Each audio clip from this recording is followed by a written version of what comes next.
अगर हम कोई भी काम विश्वास और मेहनत से करेंगे तो वो होगा ही। इसीलिए तो मैंने चैनल का नाम रखा है होगा ज़रूर।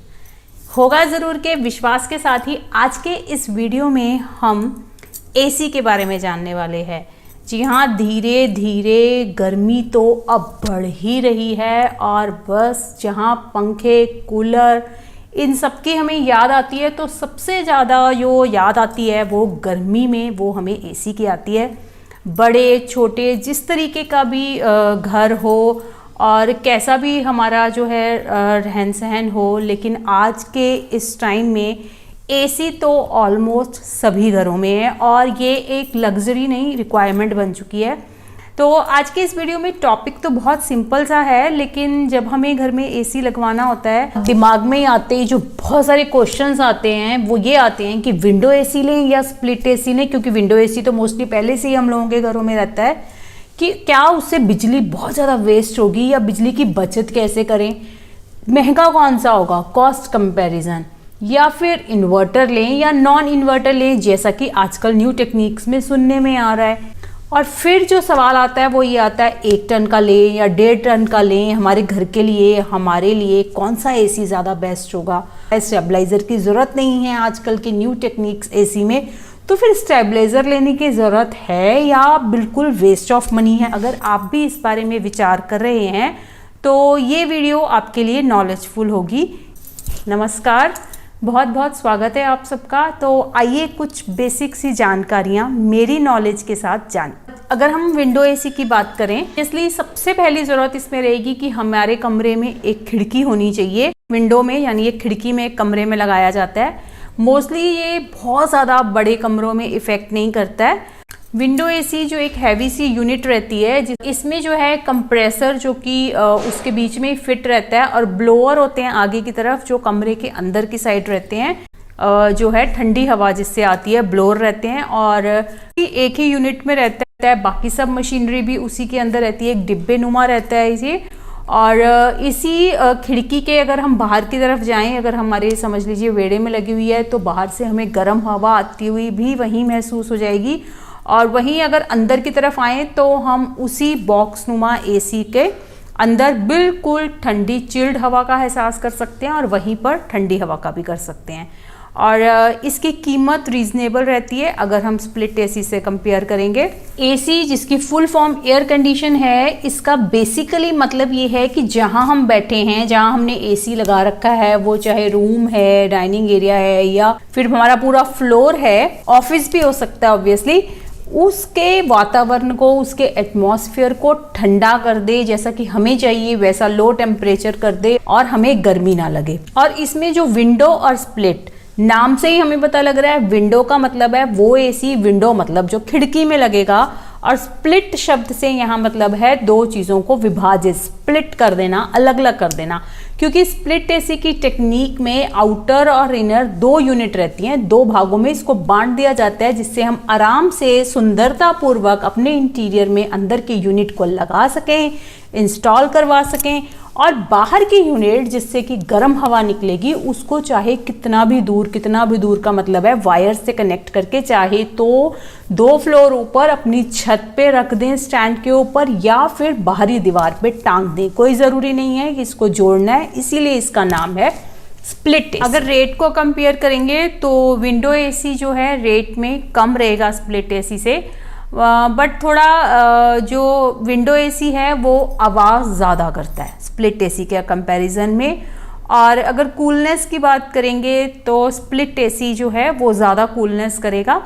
और अगर कमरे का साइज़ बढ़ता जाएगा तो फिर विंडो एसी की जो कैपेबिलिटी है वो कम हो जाएगी, ज़्यादा बड़े कमरों में स्प्लिट एसी ही काम करेगा। अब एक जो क्वेश्चन रहता है कि अगर हम एसी खरीद रहे हैं तो कितने टन का खरीदें, तो सबसे पहले तो जब मैंने बहुत सारी स्टडी करी तो उसमें ये जाना कि पहले तो है टन का मतलब क्या है, यहाँ टन क्या है ये चीज़ में। 1 टन तो आप समझते हैं, 1 टन यहाँ पे बर्फ है। मान लीजिए आपका कमरा है और उसमें आप 1 टन बर्फ रख देंगे तो क्या होगा, ठंडक होगी ना, वहाँ बर्फ की ठंडक होगी।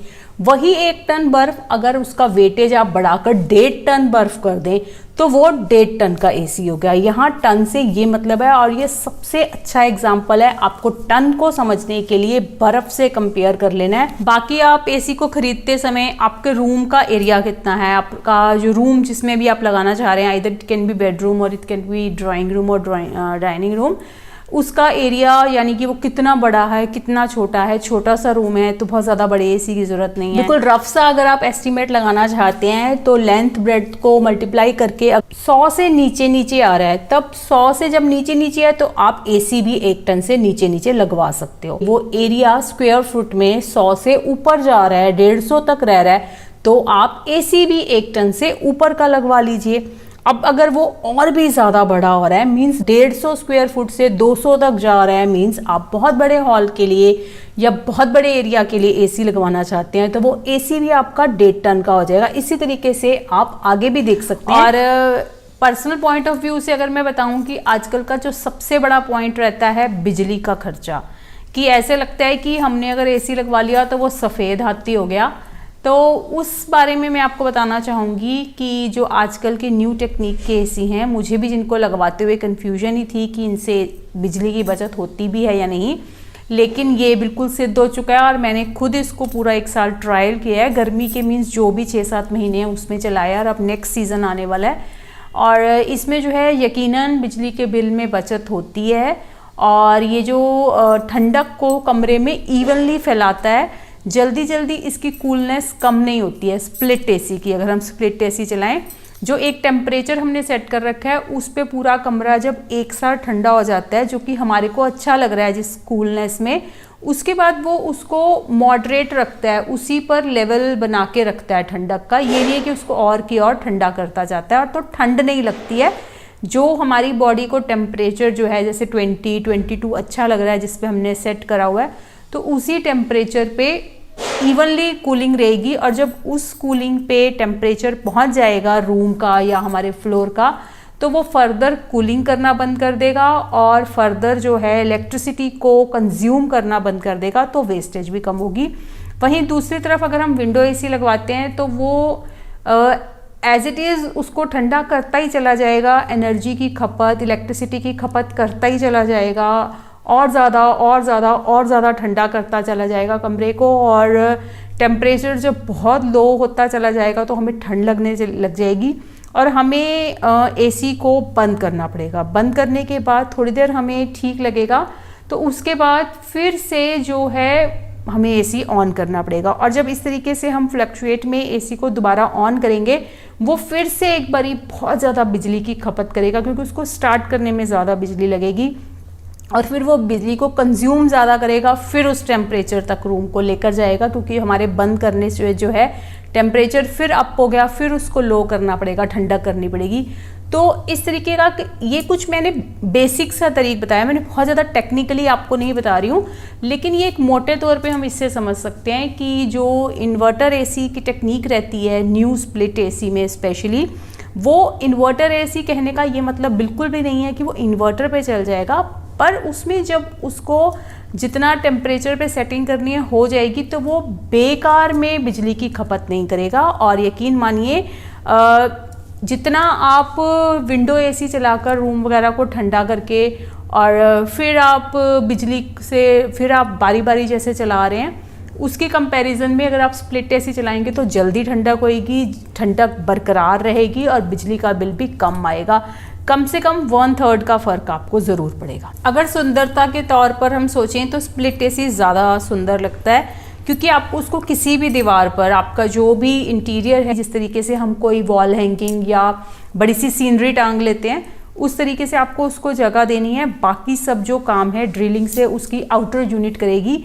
बाहर की तरफ इसका स्टैंड माउंट हो जाता है, और वो स्टैंड दोनों ही तरह के अवेलेबल रहती हैं ईजिली, चाहे तो वॉल में हैंग करने का, चाहे तो छत पे रखने का। तो आप जो एसी लें वो कितने टन का लें, ये एरिया रूम फ्लोर के स्क्वायर फुट के हिसाब से ही लें।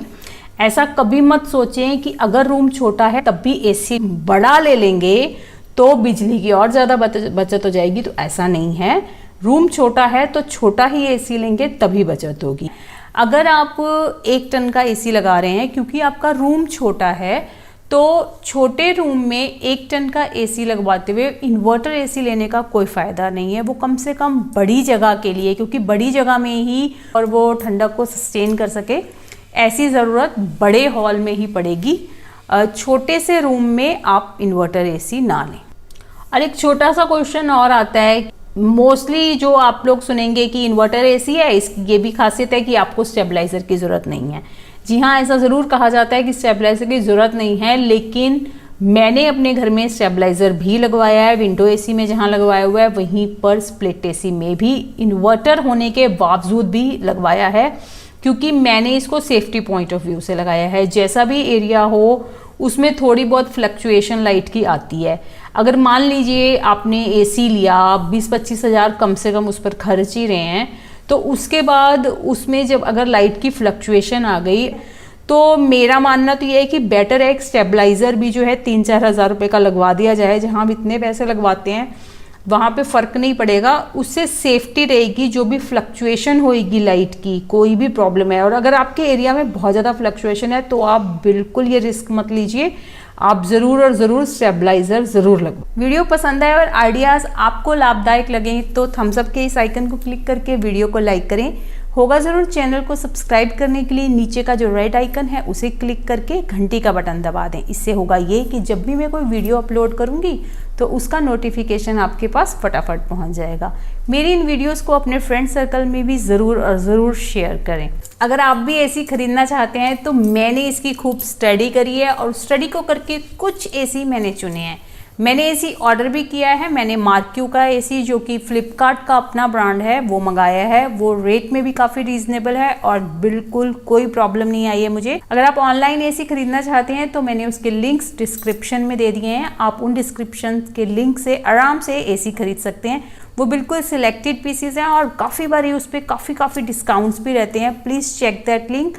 वीडियो का डिस्क्रिप्शन में स्टेबलाइजर्स के लिंक्स के साथ साथ मैंने वोल्टास, अमेजोन पर और फ्लिपकार्ट पर सभी पर लिंक्स शेयर कर दिए हैं। आप अपनी कन्वीनियंस के मुताबिक ज़रूर इन्हें ऑर्डर कर सकते हैं। बिल्कुल डिलीवरी में कोई प्रॉब्लम नहीं है। उसके बाद इसकी इंस्टॉलिंग की सारी इंस्ट्रक्शंस भी उसमें बताई जाती हैं।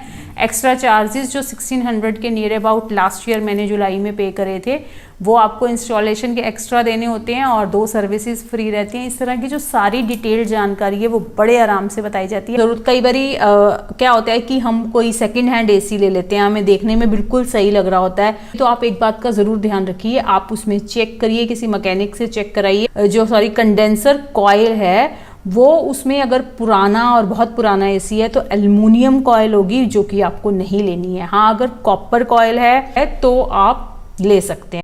पहले एल्युमिनियम कॉइल आती थी और अब जो आ रही है वो कॉपर कॉइल आ रही है। एल्युमिनियम कॉइल का जो एसी रहेगा उसका जो है अगर ख़राब हो जा रही है, कुछ आपको ठीक कराना है, एक तो उसकी मेंटेनेंस, उसका रिपेयर वो भी बहुत ज़्यादा महंगा है। इफेक्टिवनेस है, जो कूलनेस है, उसका भी डिफर आता है। उसी जगह पर अगर कॉपर कॉइल है उसके बहुत ज़्यादा फ़ायदे रहते हैं। वो अच्छे से ठंडक भी करता है और उसकी एफिशिएंसी भी बहुत ज़्यादा रहती है और ज़्यादा देर तक चलता है, जल्दी जल्दी ख़राब नहीं होता। ये मेरे कुछ आइडियाज़ मैंने आपके साथ शेयर करे। ऐसे ही आइडियाज़ या ऐसे ही अपनी एक्सपीरियंस को शेयर करने के लिए फिर ऐसी ही किसी न्यू नॉलेजफुल वीडियो में मिलेंगे। तब तक के लिए धन्यवाद। Thanks for watching. Bye bye.